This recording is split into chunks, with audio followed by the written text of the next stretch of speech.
नमस्कार दोस्तों BS second semester exam 2023 से 2027 में जो भी छात्र है और दोस्तों आपका सब्जेक्ट साइकोलॉजी में एमआईसी और एमडीसी जो भी छात्र का साइकोलॉजी में है तो दोस्तों आज का क्वेश्चन बहुत ही इंपॉर्टेंट क्वेश्चन होने वाला है जो कि आपके परीक्षा में आने के 99% चांस है। ठीक है दोस्तों, तो आपको सारा क्वेश्चन को स्टेप बाय स्टेप देखना है और समझना है। ठीक है दोस्तों, चलिए दोस्तों शुरू करते हैं। तो दोस्तों आपके सामने यहाँ पे पहला नंबर क्वेश्चन ये है कि समाज मनोविज्ञान की परिभाषा दीजिए। दोस्तों समाज में क्या मनोविज्ञान की परिभाषा है वो हमें देना है और दोस्तों इसी क्वेश्चन में हम आगे जानेंगे कि इसकी प्राकृतिक एवं क्षेत्र का वर्णन करें और समाज मनोविज्ञान के स्वरूप एवं क्षेत्र का वर्णन करें। दोस्तों इसके उत्तर हम जानेंगे समाज मनोविज्ञान वो विज्ञान है जो हमें समझने में मदद करता है। ठीक है दोस्तों, कि लोग सामाजिक रूप से कैसे व्यवहार करते हैं और सामाजिक अंधविश्वास और सामाजिक समस्याओं का अध्ययन करते हैं।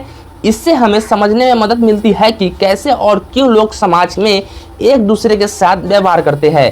ठीक है दोस्तों, चलिए दोस्तों अब हम बढ़ते हैं अगली क्वेश्चन की तरफ। दोस्तों अगला क्वेश्चन हमारे सामने ये है कि समाज मनोविज्ञान की निरीक्षण विधि प्रेक्षण विधि की गुण और दोष की विवेचना करें और दोस्तों समाज मनोविज्ञान में निरीक्षण विधि के स्वरूप एवं उपयोगिता का मूल्यांकन करें। दोस्तों इसके उत्तर हम जानेंगे कि निरीक्षण विधि का गुण और दोष। ठीक है दोस्तों, तो दोस्तों जो ये है अच्छी बात है इसको हम समझते हैं गुण। समझे दोस्तों, यह है गुण। दोस्तों समझना यह है कि हम एक नंबर में जानेंगे कि समझना दोस्तों हमें लोगों की भावनाओं और व्यवहार को समझने में मदद करता है। अब दोस्तों हम 2 नंबर में जानेंगे व्यापकता। दोस्तों हमें बेहतर समझने में मदद करता है कि समाज के अलग अलग हिस्सों में कैसे लोगों का व्यवहार होता है। ठीक है दोस्तों, अब हम जानेंगे बुरी बातें जो कि दोस्तों हो जाएगा दोष। ठीक है दोस्तों, तो इसमें हम 1 नंबर में जानेंगे पक्षपात। दोस्तों कभी कभी हमारी धारणाओं या धार्मिकता के कारण हमारे निरीक्षण में पक्षपात हो सकता है। ठीक है दोस्तों, इसके 2 नंबर में हम जानेंगे असंवेदनशीलता।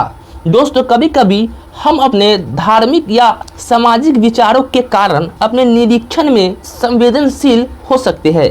दोस्तों समाज मनोविज्ञान में निरीक्षण विधि बस यह कहता है कि हम कैसे लोगों के व्यवहार और सामाजिक संरचना को देखते हैं और समझते हैं। दोस्तों इससे हमें समाज में होने वाली बदलाव को समझने में मदद मिलती है और यह हमें लोगों के बीच रिश्तों संगठन और संस्कृति को भी समझने में मदद करती है। निरीक्षण विधि के जरिए हम डेटा और अवलोकन एकत्र करते हैं जो कि हमें समाज मनोविज्ञान का अध्ययन के लिए बेहतर समझ प्रदान करते हैं। ठीक है दोस्तों, तो दोस्तों चलिए दोस्तों अब हम बढ़ते हैं अगले क्वेश्चन पर। दोस्तों अगला क्वेश्चन हमारे सामने ये है कि समाज मनोविज्ञान के क्षेत्र में अध्ययन प्रणाली को परिभाषित करें, इसके प्रकार एवं गुण दोष का वर्णन करें। ठीक है दोस्तों, इसके उत्तर हम जानेंगे दोस्तों क्षेत्र अध्ययन प्रणाली। दोस्तों हम वास्तविकता सामाजिक माहौल में जाकर डेटा इकट्ठा करते हैं। इसमें हम लोगों से बातचीत करते हैं, उनके व्यवहार को देखते हैं और उनके सवालों का उत्तर मांगते हैं। अब दोस्तों इसमें हम जानेंगे इसके गुण। ठीक है दोस्तों, तो इसके 1 नंबर में है समयग्राही। दोस्तों यह हमें अध्ययन के लिए समाज में जाने का मौका देता है। अब दोस्तों 2 नंबर में हम जानेंगे सत्यापता। दोस्तों यह वास्तविक सामाजिक संदर्भ में जाकर डेटा को प्राप्त करने का माध्यम होता है। दोस्तों 3 नंबर में हम जानेंगे नैतिकता। दोस्तों इस प्रक्रिया में हम लोगों की गोपनीयता और संरक्षण का पूरा आदर करना चाहिए। अब दोस्तों हम जानेंगे इसके दोष में यह समयग्राही होता है क्योंकि दोस्तों शोधकर्ता को लंबे समय तक समाज में रहना पड़ता है। ठीक है दोस्तों, इसके 2 नंबर में है प्राकृतिक परिस्थितियों। दोस्तों कई बार लोग समाज में अन्य की जांच का खौफ महसूस करते हैं जिससे उत्पन्न डेटा में दोष हो सकता है। ठीक है दोस्तों, 3 नंबर में हम जानेंगे दोस्तों नमूना में अमान्यता। दोस्तों अक्सर शोधकर्ता किसी विशेष समूह को ध्यान में रखते हुए अध्ययन करते हैं जिससे नमूने में असामान्यता हो सकती है। ठीक है दोस्तों, चलिए दोस्तों अब हम बढ़ते हैं अगली क्वेश्चन पर। दोस्तों अगला क्वेश्चन हमारे सामने ये है समाज मनोविज्ञान में सर्वे विधि के महत्व गुण एवं सीमाओं का वर्णन करें। दोस्तों इसके उत्तर हम जानेंगे कि सर्वे विधि से हम बड़े संख्याओं में लोगों से प्रश्न पूछकर जानकारी लेते हैं। यह हमें सामाजिक समस्याओं को समझने में मदद करती है। अब दोस्तों इसके हम जानेंगे गुण में। दोस्तों इसके 1 नंबर में है सरलता। दोस्तों यह विधि सरल और सहज है। अब दोस्तों इसके 2 नंबर हम जानेंगे प्रासंगिक। दोस्तों यह हमें बड़े संख्याओं में लोगों की राय प्राप्त करने में मदद करती है। और 3 नंबर में दोस्तों यह है अन्यायपूर्णता। दोस्तों यह हमें विभिन्न समूहों के विचारों को सुनने का अवसर देती है। अब दोस्तों हम जानेंगे सीमाएं में। ठीक है दोस्तों संख्या की सीमा, इसमें हम बड़े संख्याओं में लोगों का सर्वे करना मुश्किल हो सकता है। ठीक है दोस्तों इसके 2 नंबर जानेंगे हम भूल।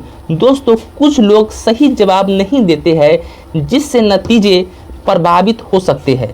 अब दोस्तों 3 नंबर हम जानेंगे सामाजिक प्रतिक्रिया। दोस्तों कुछ लोग सर्वे में शामिल नहीं होते हैं जिससे सामाजिक समस्याओं का सही प्रतिनिधित्व नहीं होता है। तो दोस्तों आज आप सभी के लिए था साइकोलॉजी का बहुत ही महत्वपूर्ण क्वेश्चन जो कि 10 नंबर का क्वेश्चन है।